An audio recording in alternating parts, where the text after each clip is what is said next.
It was a quiet Sunday morning. I had just finished brewing my coffee standing in my small apartment that finally felt like home after 2.5 years of healing. The sunlight came through the window. Everything was peaceful. Then the doorbell rang. When I opened the door, my heart stopped. My ex-girlfriend stood there holding an 18-month-old baby in her arms. She looked at me and said, "This is your responsibility now." But I knew that baby was not mine. Before we dive into this story, let me know where you are watching from today. Drop your location in the comments below. If you have been through something like this or know someone who has hit that like button and subscribe to this channel. Now, to understand how I ended up in this insane situation, we need to go back 4 years when everything began. 4 years ago, I was 26 years old, working as a software engineer at a tech company in Denver, Colorado. Life was good. I had a stable job, a nice apartment, and a small group of close friends. But something was missing. I had not found that person yet, the one I could build a future with. That changed on a rainy Tuesday morning at a coffee shop near my office. I was rushing to grab my usual order before a meeting when I accidentally bumped into someone and spilled coffee all over the counter. I was mortified, apologizing profusely when I heard a warm laugh. I looked up and saw her for the first time. Megan. She had dark brown hair that fell past her shoulders, bright green eyes, and a smile that could light up a room. She grabbed some napkins and helped me clean up the mess, joking that I clearly needed more caffeine if I was already this clumsy in the morning. We started talking. She was 24, working as a marketing coordinator at an agency just down the street.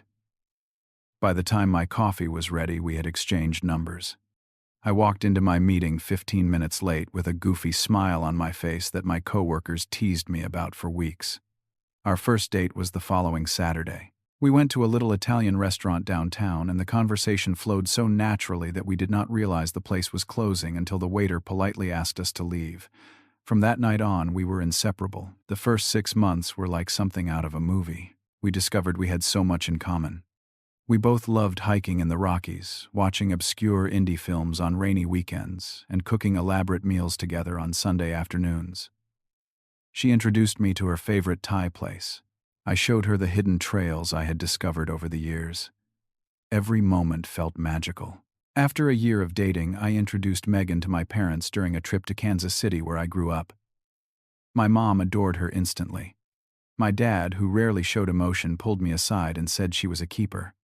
My younger sister Sophie became fast friends with Megan, texting her more than she texted me sometimes. A year and a half into our relationship, we decided to move in together. We found a 2-bedroom apartment with a view of the mountains, and suddenly my life felt complete. I would wake up next to her every morning, and we would make coffee together before heading to our respective jobs. Friday nights were movie nights. Sundays were for cooking and lazy afternoons. It was everything I had ever wanted. I started working harder, putting in extra hours, and eventually got promoted to senior developer. But it was not just about career advancement.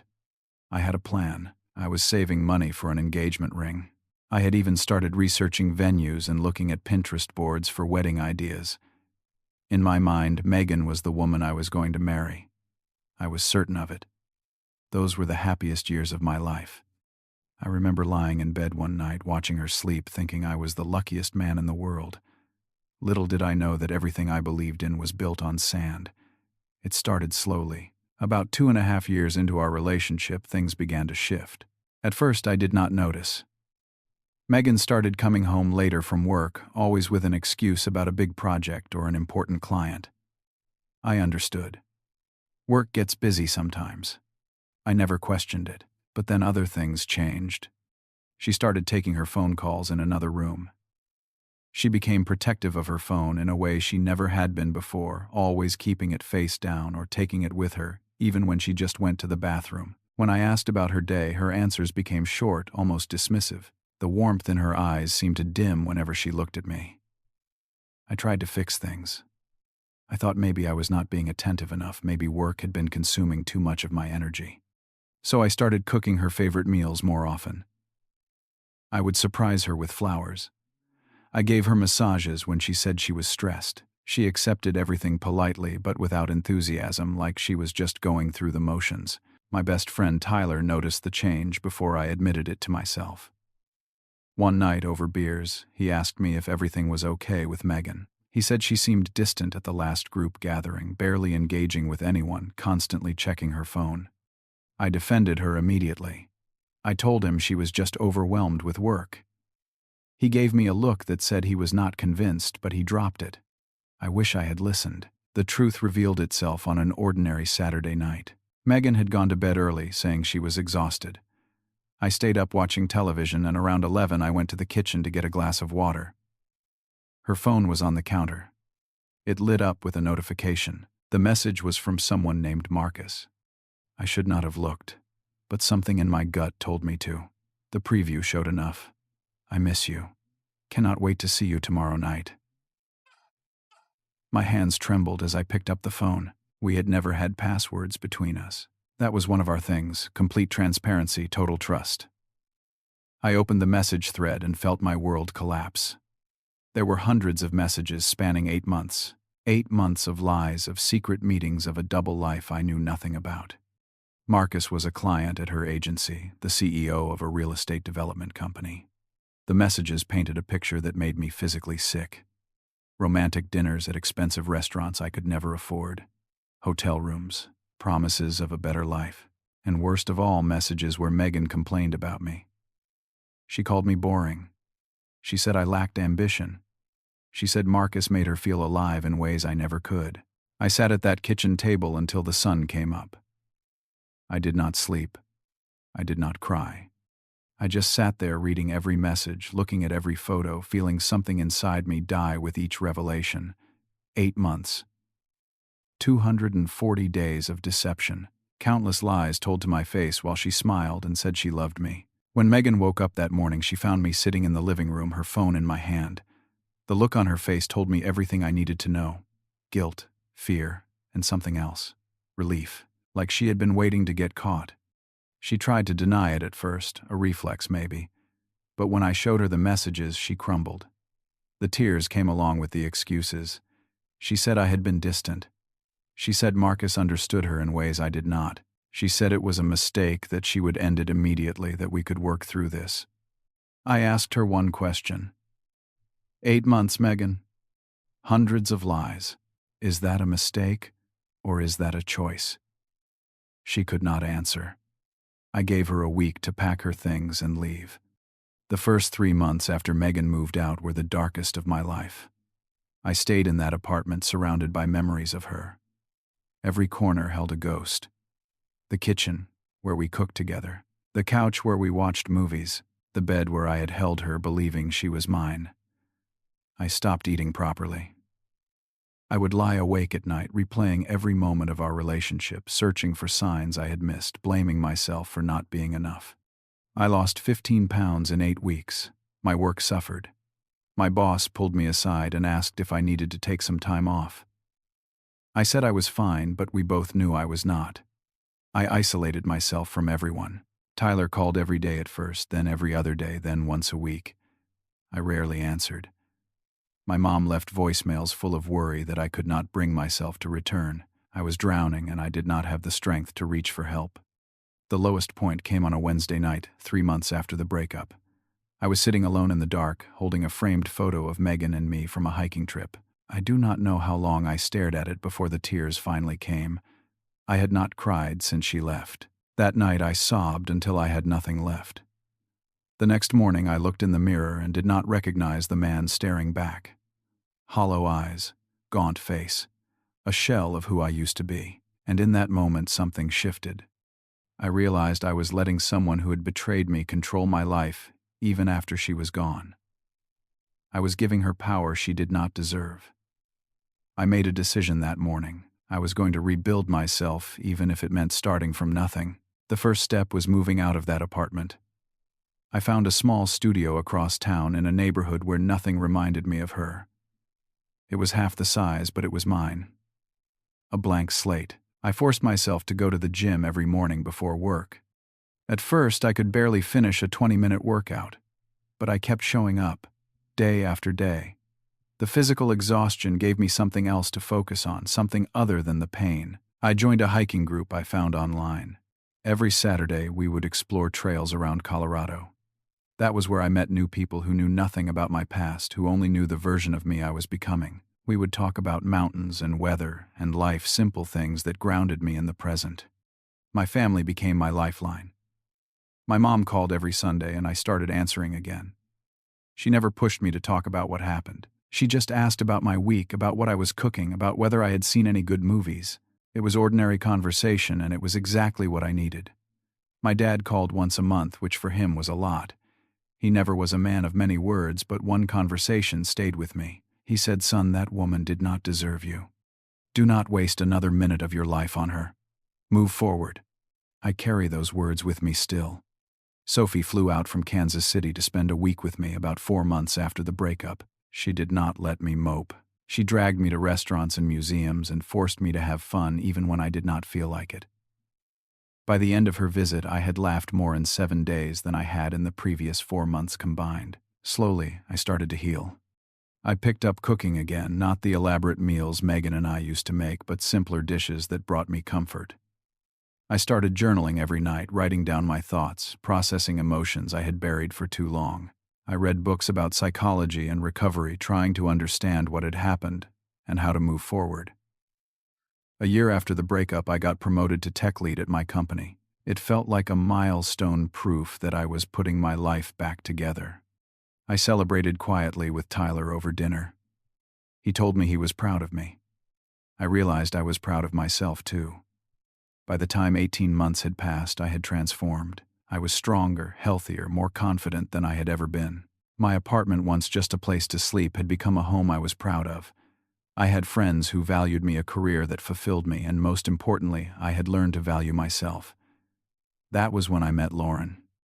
She was a graphic designer at a company event, 30 years old, with short auburn hair and a quiet strength that drew me in. We started talking about art, then music, then somehow ended up closing down the venue. She had been through her own heartbreak, a marriage that fell apart after 3 years. We understood each other in a way that felt rare. We took things slow. Neither of us was in a rush. We built our relationship on honesty and trust, learning from our pasts instead of hiding from them. By the time Megan showed up at my door, Lauren and I had been together for 8 months. It was not perfect, but it was real. 2.5 years after the worst day of my life, I had finally found peace. I rarely thought about Megan anymore. When her name did cross my mind, it no longer brought pain, just a distant memory of a lesson learned. I had moved on. I had healed. Or so I thought. That Sunday morning started like any other. I woke up early, careful not to disturb Lauren, who was still asleep beside me. She had stayed over the night before, as she often did on weekends. I padded to the kitchen, started the coffee maker, and settled onto the couch with my phone to catch up on news. The doorbell rang at 9:15. I was not expecting anyone. I figured it was maybe a package delivery or a neighbor needing something. I walked to the door and opened it without checking the peephole. The woman standing in front of me was a ghost from another life, Megan. But not the Megan I remembered. This version was thinner, almost gaunt. Dark circles under her eyes spoke of sleepless nights.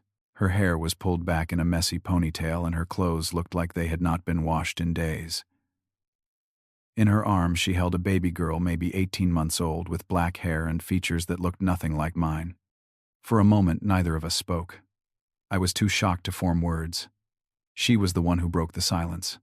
"Austin, I finally found you. I need to talk to you." I did not invite her in. I stood in the doorway, blocking the entrance, my body instinctively protecting the life I had built inside. She started crying almost immediately. "You have to help me. I do not have anyone else. Please, just listen." So I listened. Not because I wanted to, but because the sooner she said what she came to say, the sooner she could leave. The story came out in fragments between sobs. After she left me, she moved in with Marcus. He had promised her everything. Marriage. A beautiful home. The life she thought she deserved. 3 months later, she discovered she was pregnant. Marcus seemed happy at first. They had the baby, a little girl named Emma. But things changed after the birth. Marcus started working longer hours. His business trips became more frequent. She found herself alone in their expensive house, caring for a newborn while he was never around. Then she found the evidence. Text messages. hotel receipts. He was seeing someone else, a woman 10 years younger than Megan. When she confronted him, he did not even bother to deny it. 6 months ago, he told her to leave. No warning, no support. Just a cold dismissal and a threat to call the police if she did not go quietly. She had nowhere to turn. Her family in Texas had warned her about Marcus from the start. When she went to them for help, they turned her away. Her friends let her crash on couches for a while, but no one wanted a permanent houseguest with a baby. Her savings ran out. Her options dwindled, and eventually she tracked me down. I listened to all of this without interrupting. When she finished, she looked at me with desperate eyes. "Austin," she said, "you always wanted a family. You always said you would be a great father. This is your chance. Emma needs a father. I need help. We could start over." I almost laughed. The audacity was almost impressive. 2.5 years of silence, and now she stood at my door asking me to raise another man's child. The man she had cheated on me with. I told her no, but she did not stop there. She switched tactics. She reminded me of the good times, the early days when we were happy. She brought up conversations we had about having children someday. She tried to rekindle something that had turned to ash years ago. When nostalgia did not work, she tried guilt. She said Marcus had deceived her. She painted herself as a victim. She said she was suffering, and I was the only one who could save her. When guilt failed, she moved to threats. She said if I did not help, she would tell everyone I abandoned a child. She would post on social media. She would contact Lauren. She would destroy my reputation. And when threats did not move me, she tried one final desperate ploy. She bent down and placed the baby on the floor of the hallway. "If you do not take her," she said, "I am leaving her right here. I cannot do this anymore." The little girl started to cry. I looked at Megan, at the woman I had once loved, and I saw clearly what she had become. Or maybe what she had always been, and I had been too blinded by love to see. I picked up the baby. Not because I was accepting responsibility, but because she was an innocent child who did not deserve to be a pawn in her mother's manipulation. Then I spoke. "Megan," I said, "this is not my child. This is your child with Marcus. The responsibility belongs to you and him. You left our relationship because you thought Marcus could give you a better life. That was your choice. For 2.5 years, you never reached out. Not a text, not a call, nothing. Because you thought you had found something better. Now that it has fallen apart, you remember I exist. I am not your backup plan. I am not anyone's backup plan." She started to protest, but I cut her off. "You want to post on social media? Go ahead. Tell everyone that you cheated on your boyfriend, left him, for the other man had a baby with, that man got abandoned, and then came back demanding your ex raise the child. See how much sympathy that gets you. I do not fear judgment from strangers on the internet. I know who I am. I know what I have been through. I know my worth." I handed the baby back to her. "If you truly can not care for your daughter," I said, "there are resources, social services, women's shelters, organizations that help mothers in difficult situations." I pulled out my phone and wrote down several numbers I had looked up during her story just in case. I handed her the paper. "These people can actually help you. I cannot. And I will not." Her face twisted with rage. After everything we had, after everything I gave up for you, I almost felt sorry for her. She genuinely believed her own narrative. She had rewritten history so completely that she saw herself as the victim in every scenario. "You gave up nothing for me," I said quietly. "You took. And when you found someone with more to take, you moved on. That is not love, Megan. I am not sure you know what love is."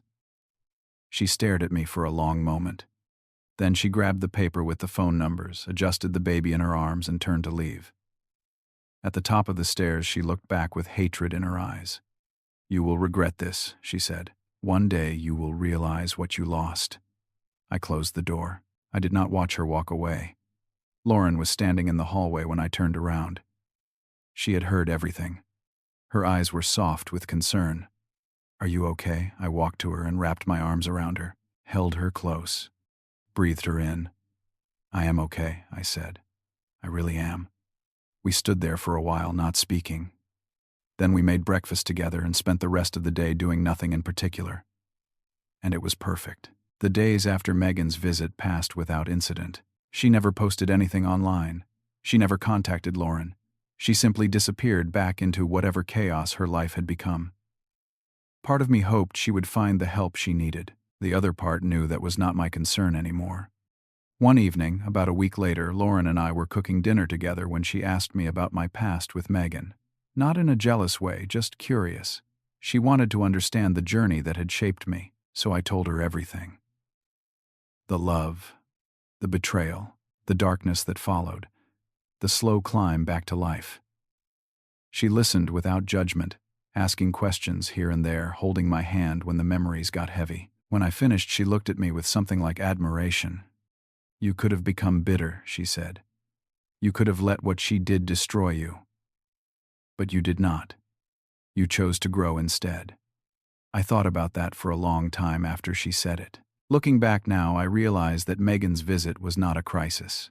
It was a test. The final exam after 2.5 years of healing. And I passed. Not because I was cruel or vengeful, but because I had learned something invaluable. I learned that forgiveness does not mean allowing someone back into your life to hurt you again. I forgave Megan a long time ago. Not for her sake, but for mine.